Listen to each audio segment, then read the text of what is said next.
এটা সুধার মাথায় পড়ে।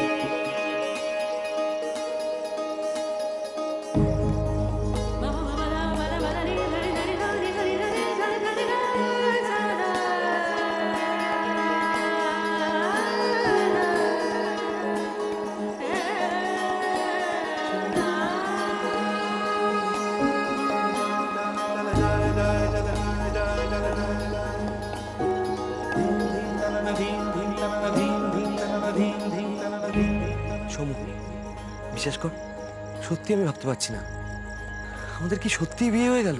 মনে নেই ভাদুতলায় তোরা দুজনে একসাথে ঢিল বেঁধেছিলি? আর কে তোদের আলাদা করবে?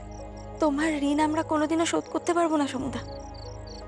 তোরা সুখী হ, ভালো থাক, কোনো বিপদ যেন তোদেরকে ছুতে না পারে। কে আছো? দরজা খোলো, একটিবার দরজা খোলো। আমার সুধা দিদির কাছে যেতেই হবে, না হলে বাবা সুধা দিদিকে মেরে ফেলবে। তোমরা কি কেউ আমার কথা শুনতে পারছো না? একটিবার দরজা খোলো।